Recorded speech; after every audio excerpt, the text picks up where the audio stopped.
Well, that got really bright in here for like 5 seconds. But we're going to continue every single KU touchdown.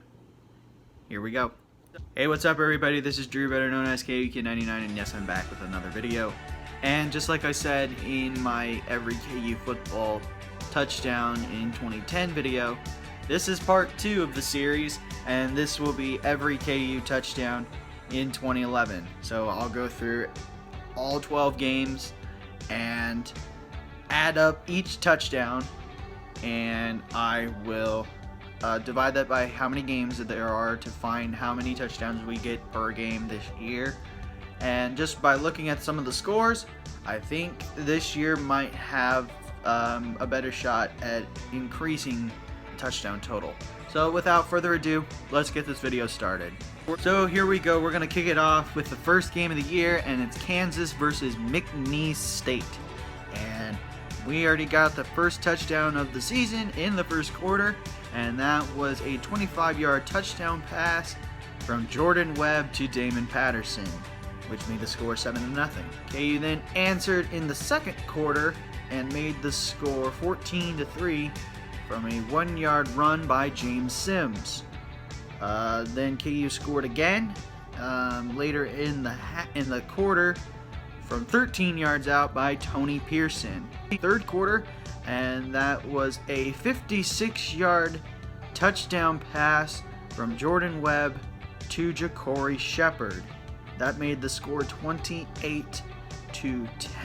Then the next touchdown was Jordan Webb ran for 8 yards, made the score 35-16, and then a 48-yard touchdown pass from Jordan Webb to Ja'Cory Shepherd, and that made the end of the game 42-24.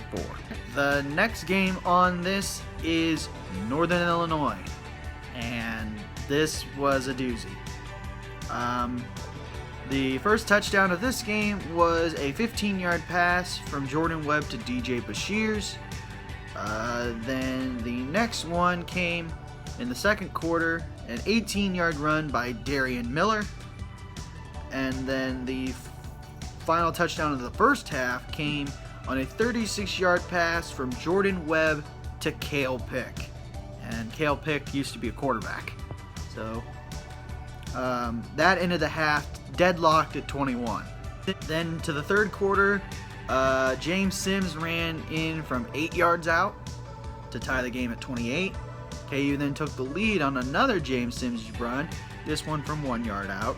And then the final touchdown came with 9 seconds left, 6-yard pass from Jordan Webb to DJ Bashirs, giving KU the win 45-42. Next is the game against Georgia Tech, and we get thumped already. So the first touchdown of this game is a 10-yard run by Darian Miller that tied the game at 7 apiece. Then the next touchdown came in the second quarter, another touchdown run by Darian Miller. This came from 11 yards out. And then Georgia Tech took over in the third quarter and ran up the score. And then KU's final touchdown came in the fourth quarter with 2:24 left. A 10-yard pass from Quinn Meacham to Andrew Terzilli, which made the final score 66-24. The next game is Texas Tech, and KU had a strong lead in this at the beginning of the game. Let's just get into it. First quarter, roughly a minute and 50 in, James Sims ran for 11 yards, and that gave KU a 6-0 lead. Then, less than 2 minutes later, Brandon Bourbon ran for 51 yards and took it to the house, making the score 13-0. Then KU scored with 3:39 to go in the first, and this is complicated. It was a 20-yard pass by Jordan Webb to Tim Berry. However, it was fumbled and then recovered by Cale Pick into the end zone, and it was declared a touchdown, which gave KU a 20-0 lead. And Texas Tech scored a lot of points, and then KU finally scored with 47 seconds left. A 19-yard touchdown pass from Jordan Webb to Rel Lewis, which made the score at halftime KU 27, Texas Tech 24. Texas Tech then took over, and then KU scored their final touchdown of this game with 3:30 to go. A 10-yard pass from Jordan Webb to A.J. Stewart, which made the final score 45-34 in favor of the Red Raiders. I gotta sneeze.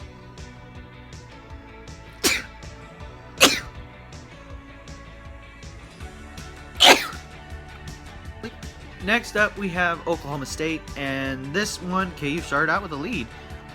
It started off with a 10-yard touchdown pass from Jordan Webb to Tim Beery, which gave KU a 7-0 lead, and then Oklahoma State just ran up the score. They were up 56-7 at half. KU then scored their second touchdown in the third quarter with a 17-yard run by James Sims, which made the score 56-14. KU then scored on a 68-yard touchdown pass from Jordan Webb to Corey Shepard, making the score 70-21. And then a 31-yard touchdown run by Tony Pearson, which made the final score 70-28. Next up is Oklahoma. And yeah, most of these games we get blown out of the water. But KU scored second after OU got a 10-0 lead. 56-yard touchdown run by James Sims with 2:59 to go in the first quarter made the score 10-7. And then KU's final touchdown of this game came on a 2-yard touchdown run by Darian Miller, which made the score at that point Oklahoma 24, Kansas 17. And then, you know the drill. Oklahoma runs up the score, and we lose by 30, 47-17. Next up is a home game against our in-state rival K-State, which is the second in a row that we hosted them at home. Don't know why. K-State starts strong. They get up 21-0. Then we score on a 2-yard touchdown run by James Sims, which makes the score 21-7. Then at the end of the half, a 13-yard touchdown pass from Jordan Webb to DJ Bashirs makes it 28-14, and it was half 31-14. And then the final touchdown came with 1 second left. 2-yard touchdown pass from Quinn Meacham to Jermaine Mundine, making the final score K-State 59, KU 21.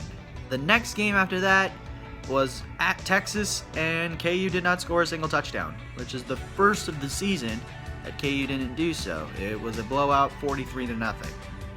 The next game was at Iowa State, and KU scored and took the lead with 2:02 to go in the first.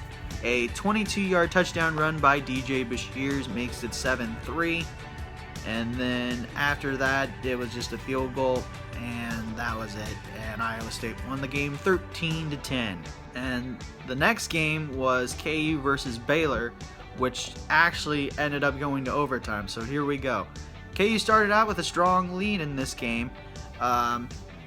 First off, the first touchdown came on a 2-yard run by Christian Matthews, which made the score at that point 10-0. With 26 seconds left, another 2-yard run, this one by James Sims, and that made the score 17-0, and it ended up being 17-3 at half. KU then scored again on a 34-yard touchdown run by Tony Pearson in the third, which made it 24-3. Baylor came all the way back, tied the game, and it went to overtime. Baylor scored first. KU's final touchdown of the game was a 25-yard touchdown pass from Jordan Webb to Tim Beery. However, we went for 2 and failed. So the end of the game in overtime was Baylor 31, KU 30. These next 2 games are going to be very quick, and there is really nothing to say about it except they're blowouts, basically. Next one is Texas A&M. And A&M blew us out of the water. The only time KU scored in this was at the end of the game with 46 seconds left on a 15-yard touchdown run by James Sims. which ended up being the final score of 61-7. The final game of the year was KU Missouri, and this wasn't close. However, KU did start off with a 10-0 lead. The first one was that James Franklin, the quarterback for Missouri, had his pass intercepted by Bradley McDougald, and he returned it 57 yards for a touchdown, which made the score 10-0. And that was it. And Missouri scored the rest of the way, and the final score was Missouri 24 and KU 10. So the final touchdown was a pick six. So as I calculated everything up, KU scored this season a grand total of 31 touchdowns. So an improvement from the last season. I believe it's by 5. I'm not for sure. But KU got 31. It was an improvement. And dividing it by the 12 games they had, KU had on average every single game for a touchdown 2.583 touchdowns per game. So also an improvement. But still we stunk. We finished 2-10 this season, and that's going to go downhill from there. So the next episode will be 2012.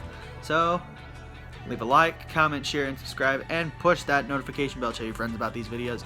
And I should see you for the 2012 episode. So until then, have a good day, and as always, never ever bring exotic dancers to the field house. Peace.